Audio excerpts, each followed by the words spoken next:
Eu sou Mário Persona e essas são as respostas que eu dei aos que me perguntaram sobre a Bíblia. A formação da igreja foi em Atos 2, porque ali estavam reunidos pessoas de várias nações e ali o Espírito Santo desceu efetivamente na igreja coletivamente, como um corpo, formando um corpo.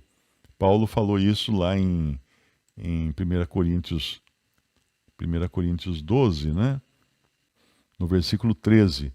Pois todos nós fomos batizados em um Espírito, formando um corpo, quer judeus, quer gregos, quer servos, quer livres, e todos temos bebido de um Espírito. Então, em Atos 2 foi formado esse corpo. Ainda que ali não estivessem presentes todos os membros do corpo, o corpo foi formado ali. Eu sempre gosto de usar o exemplo do Exército Brasileiro. O Exército Brasileiro foi formado em 1892, será que foi? Eu não lembro a data agora. Faltei nessa aula. Mas foi formado numa determinada data o Exército Brasileiro. Naquela data foi formado o Exército, mas não estavam todos os soldados de todos os anos seguintes. Cada vez que um soldado é acrescentado ao Exército, ele recebe a farda, mas é aquele Exército que foi formado naquele dia que ele é acrescentado. Então é como se ele já tivesse sido previsto a sua união a esse exército lá atrás, no século XIX. Agora, depois que foi formado o corpo de Cristo, que era para ser formado por judeus e gentios, nós encontramos momentos em que outros povos foram acrescentados, porque lá em Atos 2 eram principalmente judeus.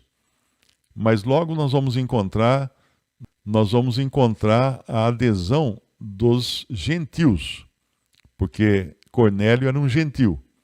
Ele era um soldado romano, ele era um centurião romano.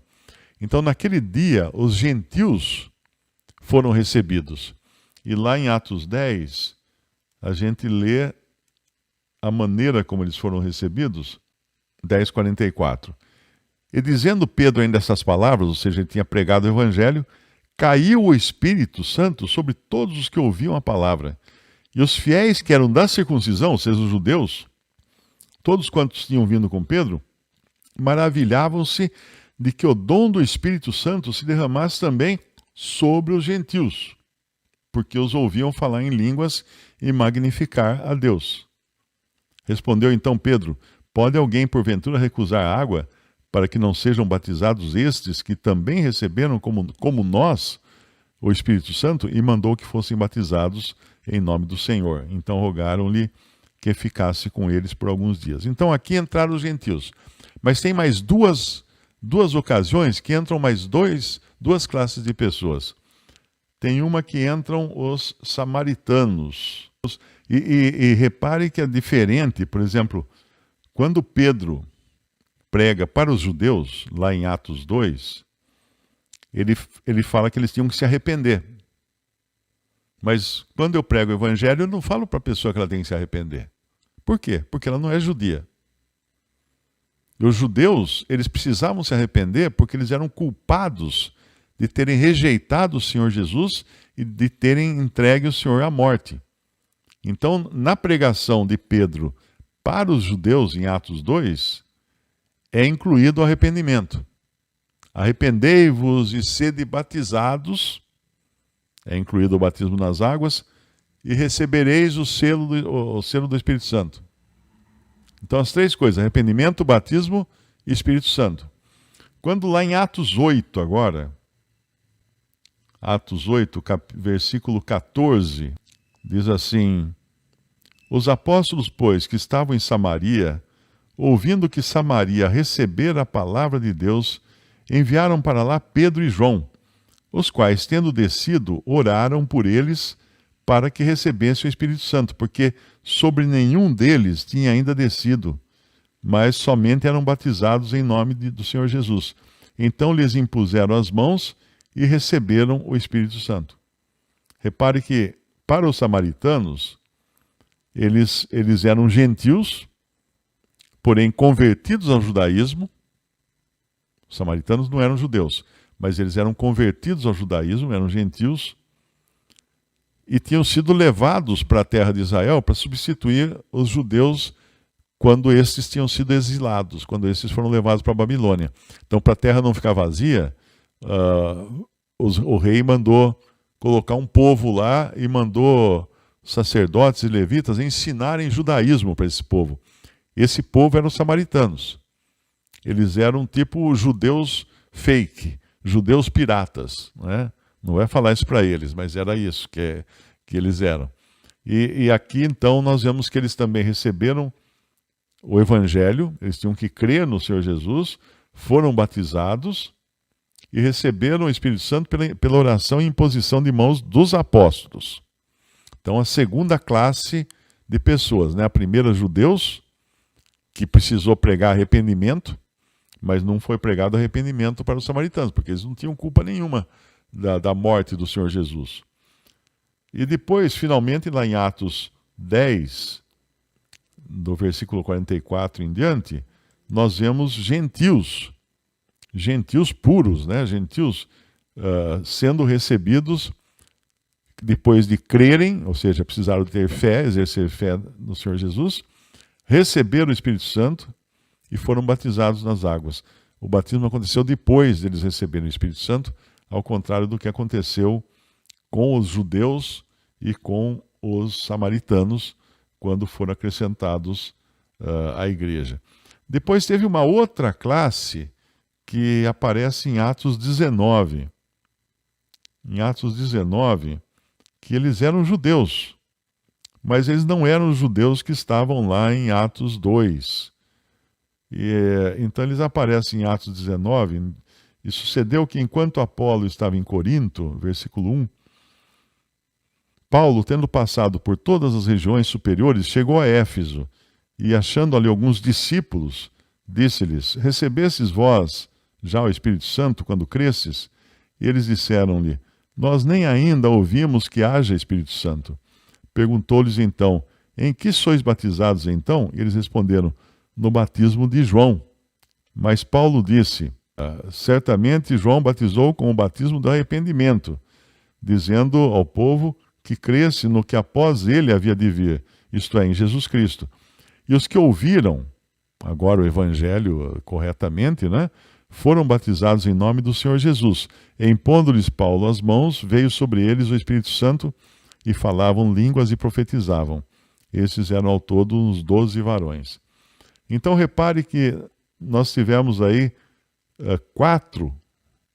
praticamente quatro classes de pessoas. Começa com os judeus, lá em Atos 2, lá é a formação da igreja, depois são agregados os samaritanos e os gentios. Na realidade, esses samaritanos e esses gentios foram trabalho de Pedro, porque quando o Senhor Jesus disse a Pedro, tu és pedra, deu a ele as chaves do reino, né? Pedro usou essas chaves depois, uma para abrir para os judeus, outra para abrir para os samaritanos e outra para abrir para os gentios, para acrescentar à casa de Deus, ao testemunho cristão na terra. E nós temos também aqueles que eram os falsos, como é o caso de Simão, o mago, lá em Atos 8, que ele escutou a pregação de Filipe, e ele se converteu, entre aspas, né? Fala que ele se converteu, que ele creu, mas na realidade ele não creu coisa nenhuma, ele era um apóstata, ele só creu na cabeça. E logo ele viu uma oportunidade de ganhar dinheiro com aquilo, então ele quer comprar o Espírito Santo. Por isso que Pedro precisa dar um chega para lá, um chega a mais nele, porque realmente não era um salvo. Tem um irmão que ele falou corretamente uma vez, eu escutei, nunca mais esqueci o que ele falou. Ele falou: naquele dia, a casa de Deus ficou maior que a igreja. Porque a casa de Deus é a esfera do testemunho cristão, que inclui falsos e verdadeiros, que hoje nós podemos chamar também do reino, né? Do reino de Deus na terra. Inclui falso. Reino de Deus inclui o trigo e inclui o joio. Os dois estão no reino. Se você ler Mateus capítulo 13, o reino dos céus ali, você vai ver que o reino dos céus tem joio e tem trigo. Muita gente confunde e pensa que o reino dos céus é o céu. Não, o reino dos céus é a esfera da profissão cristã na terra, que inclui salvos e perdidos fingindo ser salvos. Então, nesse dia em que Simão o Mago aceitou o evangelho, a casa de Deus, que é a esfera da profissão cristã, ficou maior que a igreja, que é o corpo de Cristo e do qual só fazem parte os realmente salvos. É diferente. Do corpo de Cristo, só os realmente salvos fazem parte. E esses têm, então, o Espírito Santo. Depois que ouvistes a palavra, então quando alguém ouve a palavra, esse alguém recebe vida. Ainda não está totalmente convertido, recebeu vida para poder, então, entender a palavra e crer. Porque o homem sem vida, ele está morto nos seus delitos e pecados, nós vamos ver isso no capítulo 2 de Efésios, ele não tem condições nem de entender o evangelho que é pregado para ele. Então a pessoa primeiro precisa de vida. Uma vez que recebeu vida, aí ela escuta o evangelho da vossa salvação, estou falando de Efésios 1:13, e tendo nele também crido, fosse selados com o Espírito Santo da promessa. Isso que aconteceu com Cornélio. Ele já tinha vida, por isso que ele buscava agradar a Deus. E o homem natural não busca agradar a Deus, de maneira nenhuma. Então nós sabemos que ele tinha vida porque ele era um judeu convertido ao judaísmo e tinha sido despertado, vivificado pela palavra de Deus que ele escutava na sinagoga. E quando ele chega no contato com Pedro, e Pedro prega o evangelho inteiro para ele, né? Fala quem foi Jesus, que Jesus morreu, que depois ressuscitou e que voltará para julgar. Aí o que acontece? Cornélio crê, e os que estavam com ele também creem. E aí o Espírito Santo vem e sela eles, eles são selados com o Espírito Santo. Então esse é o processo. É o versículo 13 aqui de Efésios, né? Ouvir a palavra é o primeiro passo, ouvir o evangelho é o segundo passo, crer é o terceiro passo e ser selado é o quarto passo. Um outro comentário aqui, Romanos 5:5. A esperança não traz confusão, porquanto o amor de Deus está derramado em nossos corações pelo Espírito que foi nos dado. É importante, muito bom lembrar desse versículo, que é justamente esse que vai mostrar que nós vamos entender as coisas. Aí o Diego, ele perguntou, estava pensando na resposta sobre o jugo desigual da live anterior, mas teve algo que ainda estou em dúvida. Para não ser jugo desigual, a pessoa tem que crer na obra do Senhor ou apenas crer que Cristo existe? Não, uma pessoa não é salva por crer que Cristo existe. A pessoa é salva quando ela crê em Cristo como seu Salvador, quando ela se converte a Cristo. No caso, a pessoa crê que está salva e a outra não, mas crê em Cristo. Isso seria jugo desigual? Bom, uma pessoa convertida, ela crê em Jesus como seu Salvador. Ela sabe para onde ela vai, ela sabe para onde o que aconteceu com seus pecados. E fica fácil, né, entender quando uma pessoa é convertida. Uma vez alguém perguntou, como a gente sabe que alguém é convertido? Você fala, ele odeia pecar. Não que ele não peque, ele peca. Mas ele odeia pecar. É a diferença entre a ovelha e a porca. As duas podem escorregar no barranco e cair na lama.